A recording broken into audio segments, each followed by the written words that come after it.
Hi everyone. So we're starting today's conversation. I would say it's not a lecture. It's not something uh, that is one-sided in that sense. Of course, the medium is digital, and that's another conversation for another time. That imagine the conversation that you and I and all of us have had in the past. It was more personal, more one-on-one versus how things have become today. Things have to be on a platform, and therefore everything is digital. Of course, that also means there's a digital divide, and or that also means that there are many people who perhaps won't have access. That is what digital divide is. That having access to a mobile phone and having access to data are two different things. So, but still, as much as we are trying to make the most out of this opportunity, I would say, of course, as many people say, the world is going to be different. The world post pandemic or during pandemic is not normal. It's a new normal, so to say. Uh, I think there are some streaming issues that we are actually facing, but that's the challenges of technology. So, of course, when you say digital, then it also means you will have those issues in that sense. So today's conversation is around birds shall stay. You know, imagine when on 22nd of March uh, there was there was a Janta curfew, and then on 24th of March, when there was another curfew, which was the permanent curfew, or so to say, of lockdown one that was announced, we all were very wary about how would we actually manage to do something like this. Of course, there was a lot of restlessness. One, of course, to do with the pandemic, the impact that this would have, or how that would pan out in our world or in our country, having known that there were thousands and thousands of people who were actually dying in other parts of the world. Uh, and imagine India with very poor public health infrastructure. What would the impact be? So there was one anxiety of that sort. And the other was, how can we actually stay at home? We are supposed to be very social human beings. Sometimes out of design, we need to be really close to each other because there's a problem of space. And then sometimes, as a part of culture, we're supposed to be breathing into each other, or almost being close to each other all the time. Uh, Almost in 6 7 days, I think it was sometime on when April, 1st of April or 2nd of April, is when suddenly people started to realize that we actually had birds in Delhi.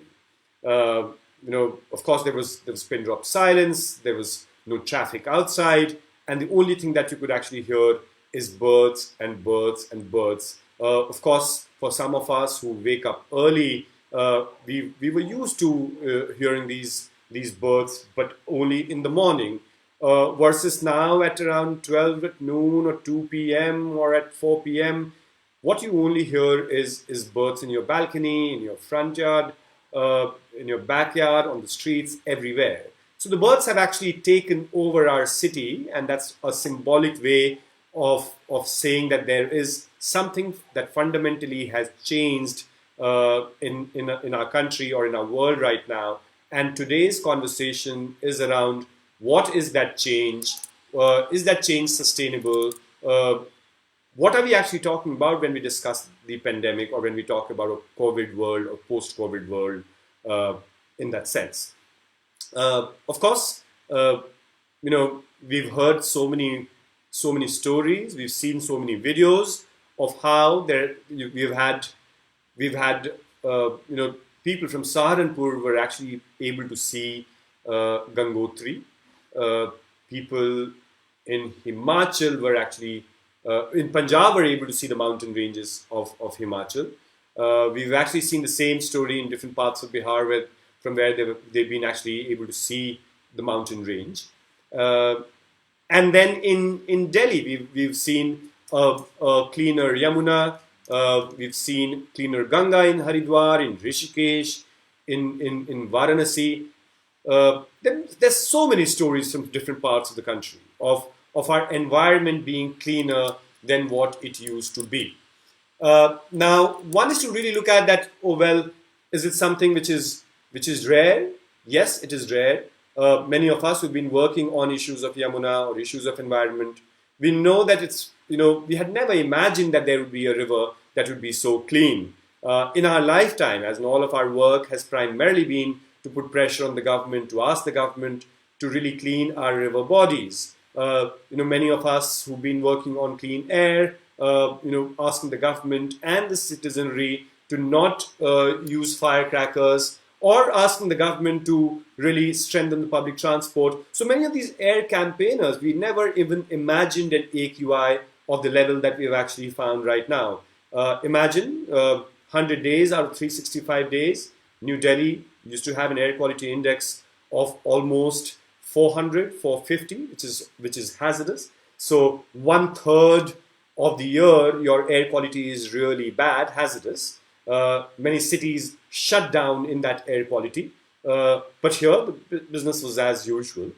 And now, just last 15 days, 20 days, we've actually seen the air quality almost of 20, 30, 40, which no government action or no civil society action or no industry mobilization would have achieved what this COVID has achieved. That's the irony in that sense, that imagine a pandemic that has caused so much suffering in our world, in our lives, has created a public health emergency. There's an economic crisis, but there is a blue river, there's a cleaner sky, there's a clear sky, and there are lots and lots of birds and mountains that you're able to spot. Now, for us, the reason why we're actually talking about that birds shall live or birds shall stay is that what is going to happen when this pandemic is over. We know how obsessed we all have been with our economy, and more than us, who've actually been fed that this current economic model of production, of consumption, and of capitalism is the best model, because this is what people want. People have never been asked for what people want. People have just been told that this is the best model, as in industrialization is good, consumption is good, consumerism is good. That's what we all have actually been told all this while. But the linked issues along with that has never been shared with us. Now, imagine when we want to post-pandemic, or when the world starts opening up, and I'm talking about India right now, and then I'll talk about some stories from other parts of the world. When we open up our economy, or when we open up our country, and we're not talking about lockdown 1.0 or lockdown 2.0 or lockdown 3.0, which is a different kind of a moderation of a lockdown. I'm talking about when, imagine that we supposedly are safe from, or we have a vaccine, or we have some other solution for corona. What will the business be like? Or what will the government do? Are we going to look at situation that has been created right now of cleaner air and cleaner rivers and cleaner sky and healthier atmosphere? Should we continue with that, or no? Our focus should primarily be to bring back the economy, bring back those lost jobs, or kickstart those industries that have shut down again. Now, I'm not here to really talk about a scenario where there's no economic opportunity or no employment, and there's only romance of a blue river and a blue sky.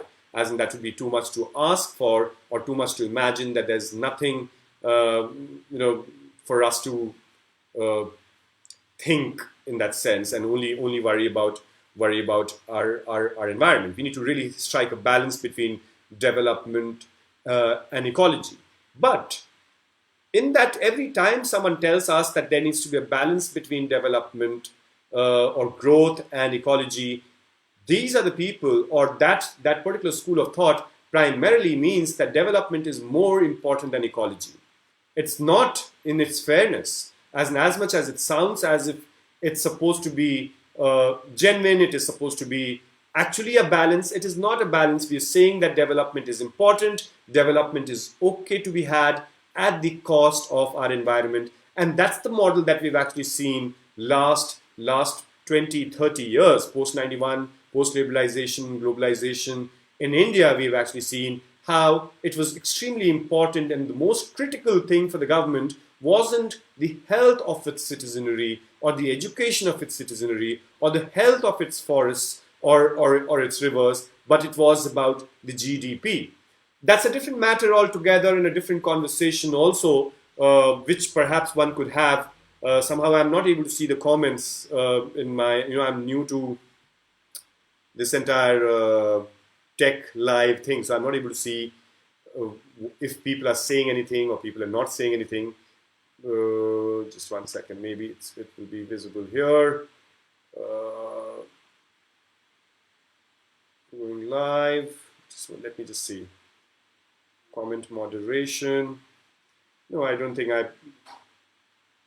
there's any conversation. So therefore, maybe just hold for a second. Let me just see.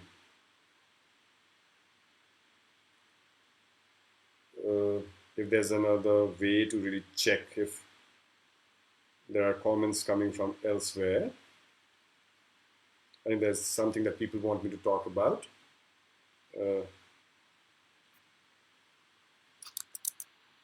Just hold for a second.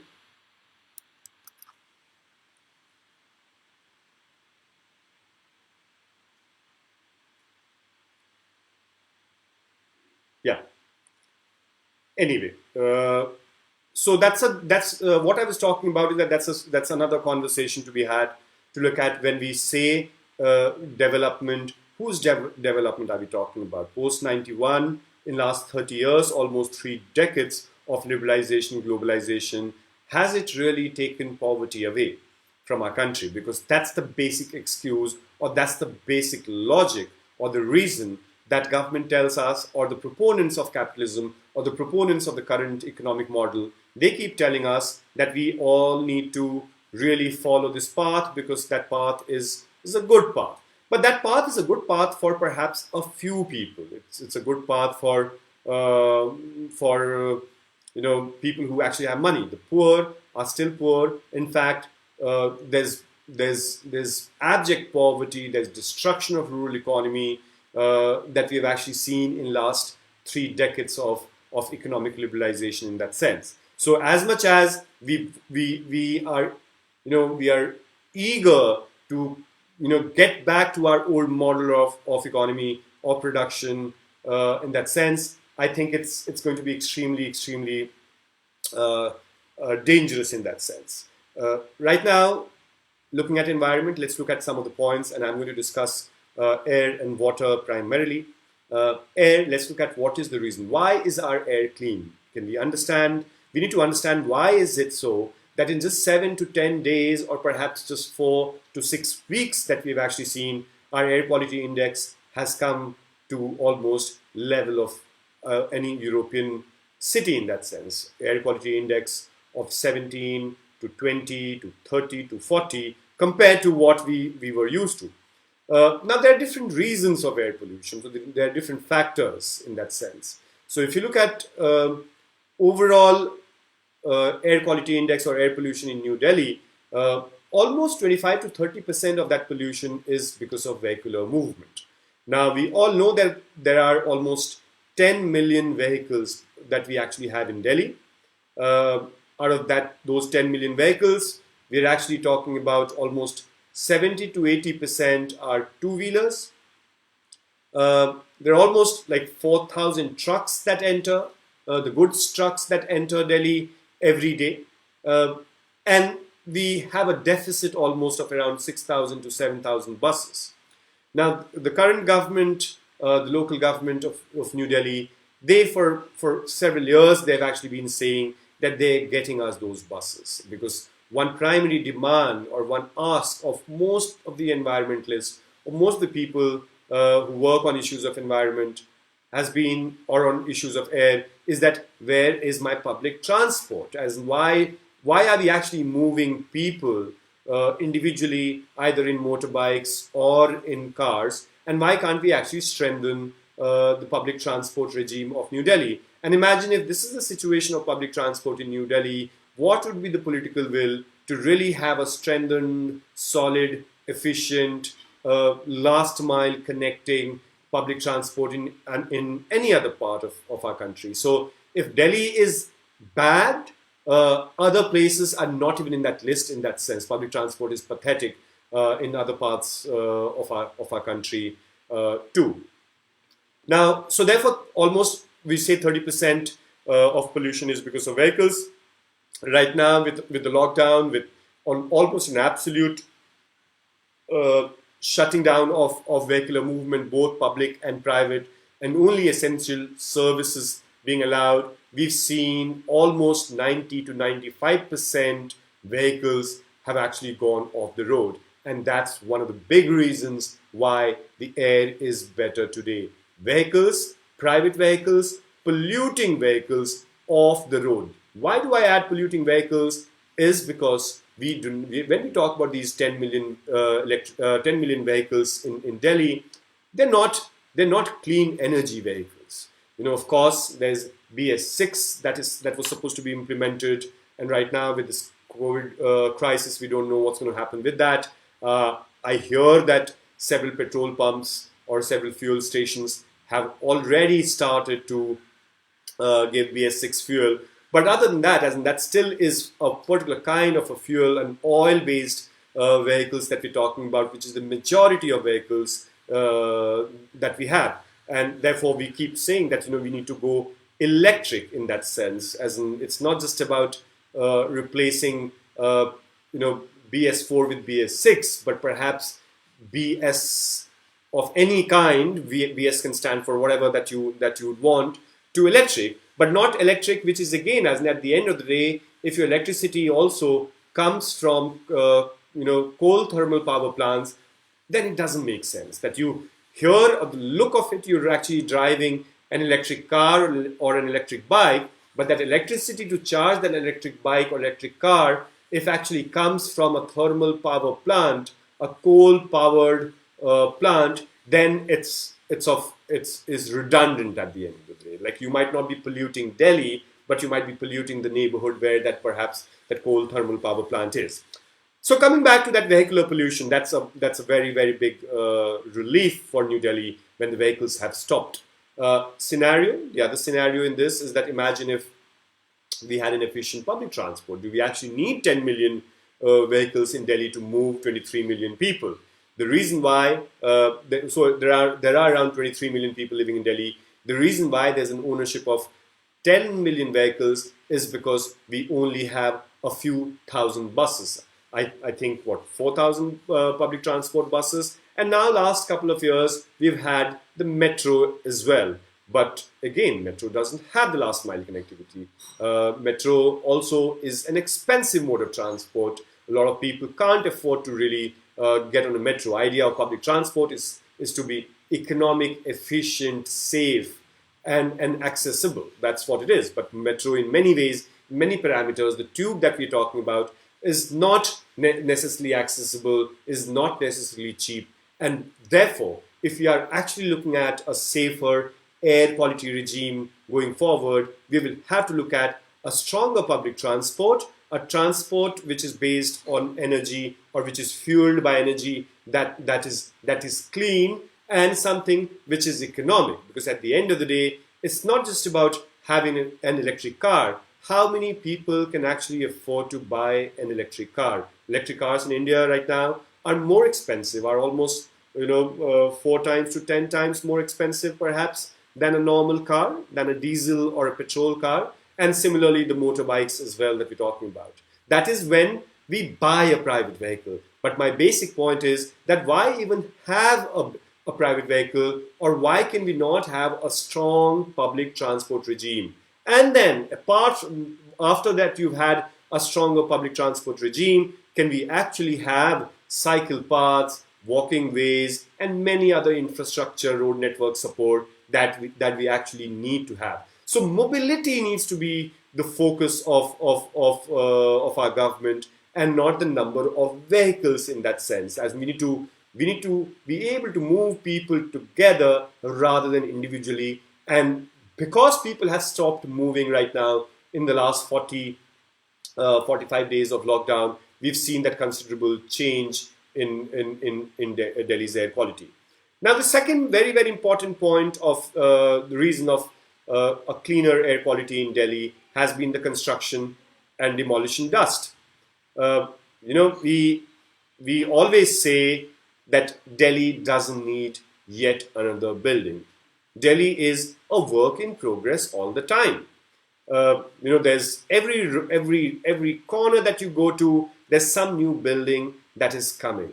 Of course, there is modernization or upgradation of infrastructure, which is important. But we need to ask that question: that is that upgradation so critical, and is that upgradation actually could be an upgradation vis-a-vis cement and vis-a-vis the solid infrastructure, but it is at a cost of Delhi's clean air and Delhi's environment. Many environmentalists and urban planners have said that we need to decongest Delhi. We need to stop constructing in Delhi. But the biggest violator of that is actually our government itself. Who is building things in Delhi?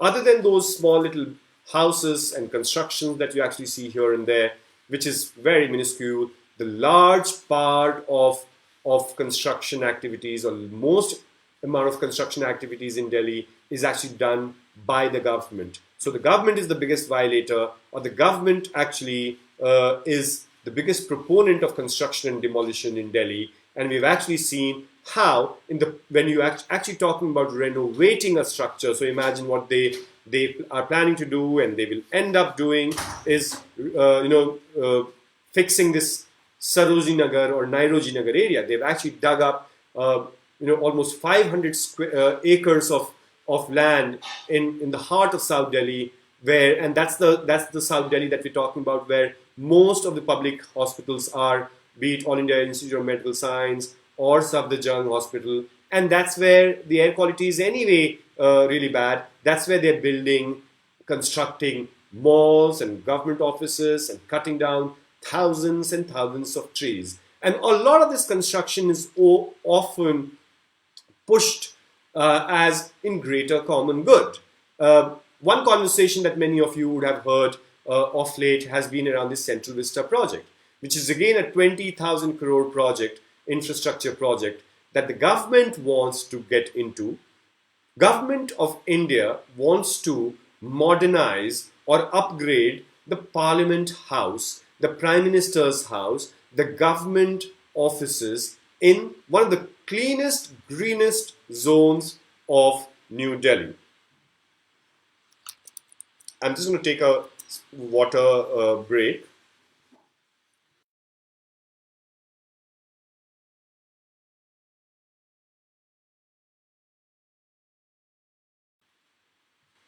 So the Central Vista project is that particular kind of a project where the government is again looking at for the next 2-3 years by 2022, digging up the entire city or the central Lutyens Delhi in that sense, old trees, old buildings, and create a newer Delhi or a better house, better infrastructure from the Prime Minister, for the Prime Minister and for our parliamentarians and for our government offices. Is that the most important thing? Imagine 80 people die every day in Delhi because of bad air. I'm not even talking about COVID. I'm not even comparing COVID with air pollution, although it is very important to talk about it. These are, a lot of times in India or globally, there's so much attention on COVID, on looking at corona deaths, on looking at public health crisis. Everyone is talking about public health and vulnerability of the old and vulnerability of the poor and vulnerability of children. What does air pollution do? The same ICMR, which every afternoon at 4 p.m. comes and gives you the death count or the status of corona in our country, same ICMR a couple of years ago actually came and told us that almost 14 lakh people, which is 1.5 million, 14 lakh people die in India every year because of air pollution. That's the government of India's data. The same data, of course, was given by Lancet. Lancet report also states the same thing. But the government never took that seriously. That death number of 1.5 million, which effectively means it almost means what? Almost 1 lakh people, 100,000 people dying every month in India because of air pollution. Compare that to COVID casualties globally or in India. No comparison. Air pollution kills more people, has been killing more people throughout. But have you ever seen that eagerness or that kind of political will or that caution in their action to correct or to fix their course of action because air pollution kills 80 people every day in Delhi or air pollution kills almost 1 lakh people every month, 100,000 people every month in India? We do not see that urgency. And that's another conversation to look at why COVID gets attention or why Corona gets attention and why air pollution doesn't. Of course, many people, many practitioners, many public health experts have been saying the reason why Corona gets so much attention and not air pollution is because Corona is contagious. It spreads, as in, life can be normal when there's air pollution. You can wear a mask or get an air purifier, or there's almost a different kind of a herd immunity that we actually have. Life is normal when air quality index is 300, 400, or 900. We build that immunity or that herd stupidity, I would say, rather than herd immunity, because there's nothing called herd immunity when it comes to air pollution. If air quality index is 999 or 400, and just because you're not collapsing or falling off or fainting on the street, that doesn't mean that you've actually built the immunity. You're okay now, you're not going to be okay tomorrow, or you're actually accumulating those particles, the dust particles in your lung, in your respiratory system. Today or tomorrow, you will die. And that's where there have been several reports of how an average age of someone who lives in Delhi has been coming down, or in Mumbai for that matter. We talk about these metros that actually had the bad air quality or air reputation in that sense. So it's very important for us to look at one form of death getting the attention or public health attention, and the other form of death or that we're talking about, or perhaps a bigger number in that sense, not getting that sort of an attention that it deserves. So construction demolition, another very, very big activity, another very, very polluting activity, another activity that is a government's doing. Government can stop. We do not need a Central Vista project right now. Right? Imagine we didn't need it yesterday, and now we don't need tomorrow because that 20,000 crores could be used for anything else. It can be used for many other activities, perhaps a green stimulus, an economic stimulus, many other things, rather than a fancier building for our honorable Prime Minister to stay or an honorable parliamentarian to work from. So those are priorities, both in the case of vehicles also, that I said that's a misplaced priority. The government's priority primarily is to do other things than strengthen public transport. Similarly here, government's priority is to build and build and build, and not look other side and look at that statistics or look at that number that says that there are deaths, there are children and elderly dying because of air pollution. Of course, the other factor of air pollution, and one of the reasons why, so because of construction and demolition activities being stopped, we've actually seen a considerable cleaner air in Delhi. The third very, very important aspect is coal thermal power plants. So in Delhi and surrounding areas, thermal power plants have actually been shut down. 11 out of 12 coal thermal power plants outside of Delhi have been shut down in 200-kilometer radius. Of course, the ones in Delhi were shut down earlier. But again, all these three things, why am I talking about these factors that are on a pause today, that has changed Delhi's air? What will it be when it opens up? Our vehicles will be back. Our private vehicles will be back. Our construction activities will be resumed, and indeed, uh, coal thermal power plants will be on again, apart from other causes or other sources of pollution. But government, this entire factor that we've seen, this evidence that we've actually seen, this clearly says that yes, change is possible. It is possible to clean the air. If you really invest in these areas, you can clean the air. So stop haphazard construction activity in Delhi, stop cutting trees in Delhi, strengthen the public transport in Delhi, and shut down all the coal thermal power plants that you actually have in and around Delhi. And indeed, industries that are polluting, they were not supposed to be polluting. They are shut, and that's why they're not polluting today. But when they are on, they're also not supposed to be polluting in that sense. Very briefly, that was about air and how uh, birds are actually happier. Birds are also happier because there's nobody on the street, and it's their space. Nobody is shouting, screaming at them in that sense.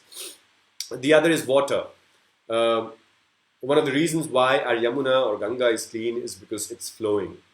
There's lesser extraction of water or from our river bodies because industrial activities have actually stopped. So one is that you need to allow fresh water to be in the river, and the other is that you do not allow polluted water to enter the river. Right now, because of that particular reason, because there's a lot of fresh air, fresh water in Yamuna, because there's no overt extraction or extra extraction of water from Yamuna river is cleaner. And the other is, of course, there's no dumping of sewage or effluents in the river that we actually see right now happening, because of which there's less pollutant entering our river bodies. Imagine thousands and thousands of crores that have actually been spent over years in cleaning our rivers. Where has that money gone? And rather than the government spending money on these fancy plans, imagine if there was a stronger political will to look at making sure there is enough flow in the river. River is not a pipe water that you can actually extract, and as much water as you want, as much water there is in the river. River has its own ecology, river has its own value. We all keep talking about it, right? As in this same last year, this time, all of us were talking about how 21 cities of India are going to run out of water, groundwater by 2020. We are in 2020. Situation is not that bad today. We don't know about groundwater table in that sense. That figure hasn't come from Niti Aayog, that revised figure, whether by 2020 many cities ran out of water or not. But we have those numbers, or we have those that the evidence in front of us to say that if you allow a river to flow, if you allow fresh water to remain in a river, the river can take care of itself. Now, these industries that actually keep pumping effluents into the river, again, why were they doing that? Because we do not have a stronger pollution control boards. We do not have a strong mechanism to manage or to really police, or I would say monitor the infrastructure development that we're talking about. Look at what our current environment minister also keeps talking about. He takes pride in giving clearances. Like environmental impact assessment, the procedure of environmental impact assessment has actually become a joke in our country, because our environment minister is almost the industry minister, and he takes pride actually in saying, oh well, I have cleared 90% files that actually came to me. It should be the other way around. You actually question those things, those policies that have actually been made, and those processes in that sense. So the government of India is not supposed to be, or Ministry of Environment and Forest is not supposed to be a clearance giving organization, but it is actually supposed to be a monitoring organization, a better control organization. And that's where I say that state pollution control boards need to be extremely, extremely powerful and empowered. In many, many states, or for that matter, Central Pollution Control Board, it's a weak, spineless, powerless organization, and therefore they cannot ever negotiate or arm twist or put pressure on polluting industries or on several sectors that actually pollute our water or our air. So we have seen a clean air, we've seen clean uh, Ganga and Yamuna.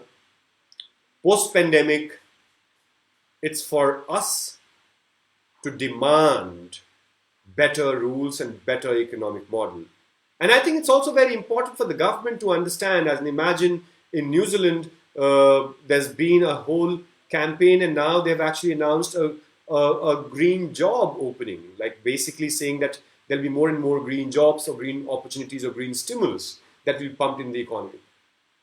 Because at the end of the day, it is not just about public health, and of course, public health is actually linked to your quality of clean air. If one has to look at the vulnerability right now of India, every wise, it is a lot linked with our state of resources, our state of our water, state of our air, and everything else. So this is what today's conversation was about. That birds shall stay. In post-COVID, I would expect the government to look at this evidence of clean air and clean water and clean rivers and have some learning. We cannot, get out of lockdown 3.0 and get into, restart model, and that restart model is primarily opening factories and opening newer factories. I was so shocked the other day when our government and some members of our government actually were celebrating this announcement that there were many American companies that were actually coming to India and set up factories here, factories that were in China. Imagine, most of our rivers are already black. Most of our cities already have pathetic air quality. Now when you actually are doing X plus Y number of industries that you want to bring in New Delhi or in other parts of India, where what will it mean? As in, of course, you'll have more money and more employment, but what's the purpose of creating that employment or that money or economic growth when you actually will have a sick nation? So do we want a sick nation? Do we want a weak nation? Or do we want a healthy, prosperous, and equitable nation? And that's the question, perhaps.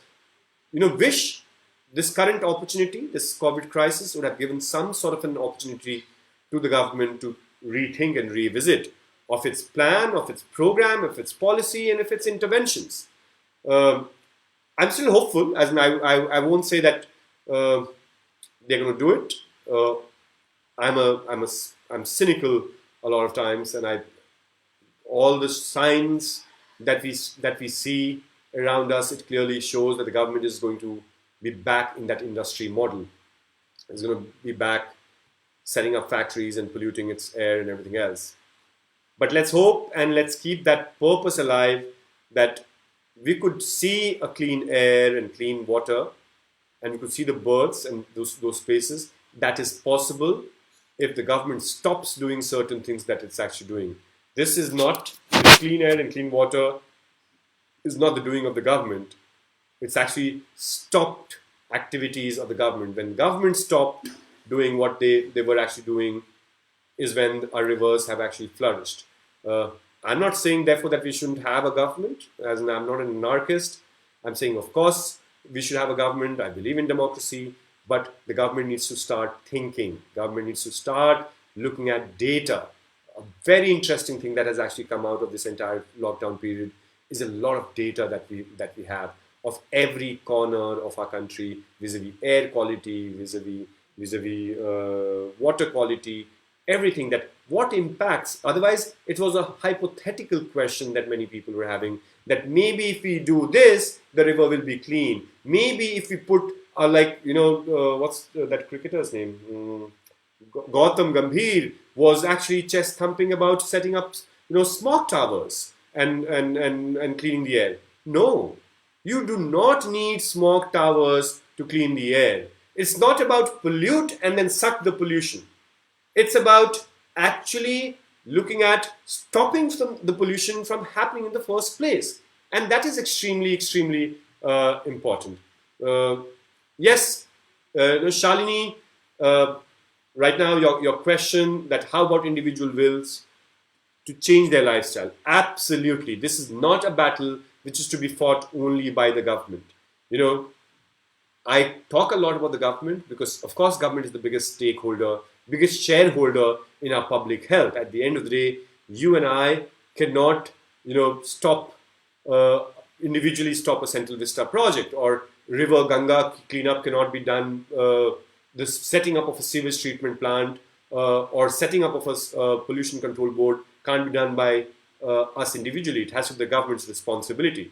So we need to ask those questions directly of the government, of their responsibility, of their accountability. But at the same time, what you actually said, how about our own individual responsibility? Because it cannot be, it won't be fair to say, oh, well, everything should be outsourced to the government. No. What I eat, how I eat, what do I wear, where do I travel, how do I travel, at the end of the day, our individual lifestyle. And I should tell you one more thing, not individual lifestyle of the poorest of the poor. It's the individual lifestyle of people like us and people like you. All of us is the rich who have the maximum pollution footprint. And we need to change that lifestyle irrespective of whether the government does that or not. Of course, we need to put the pressure. Our role, I keep saying, our role is twofold.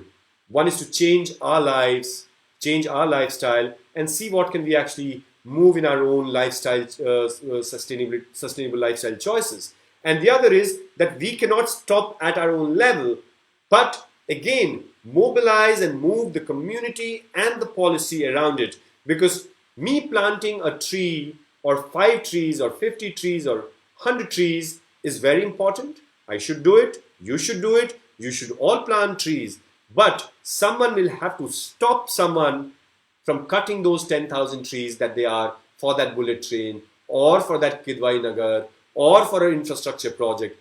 Both. As in, it can't be that one end I keep planting trees or you keep planting trees and citizens keep changing their lifestyle and government keeps chopping these trees and forests and keeps doing the mining activities. Both has to happen. Our responsibility is individual and collective. Citizenry or citizenship is not, is a very, very important word. Citizenship is individual responsibility, but also an agent. And, the rich and people like you and I who have better agency, we have more access and to power. And we should not just, do a Facebook campaign on how to save a river. We will have to ask those uncomfortable questions to ourselves, to our family members, to our communities, and to our government if we really want a clean air. And I think it's very important that demand for clean air, or really bringing in clean air and clean water into the central discussion, central conversation of our country is extremely important. It cannot be the third, fourth topic. It cannot be like, Earth Day hai to aap Earth Day mein discuss karenge, or Environment Day hai to Environment Day mein discuss karenge. It has to be part of our lives. And this pandemic has actually taught us that. This pandemic has actually told us that how vulnerable we are in many, many ways. But do we lose this chance and this reflection and this wisdom of changing our lives, or changing our policies, or changing our economic model?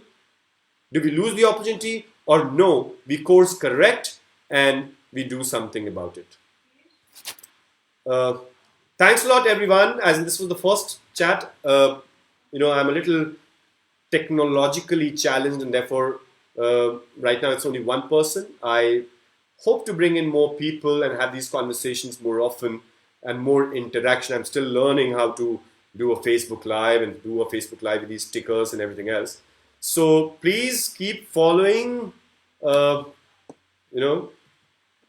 these pages that we have. Look at our website. That's our Facebook page for more live updates. And we should come back again and talk to you. So thanks a lot, and you can keep leaving. You can leave your questions in the chat box, and we shall be in touch again. Thank you.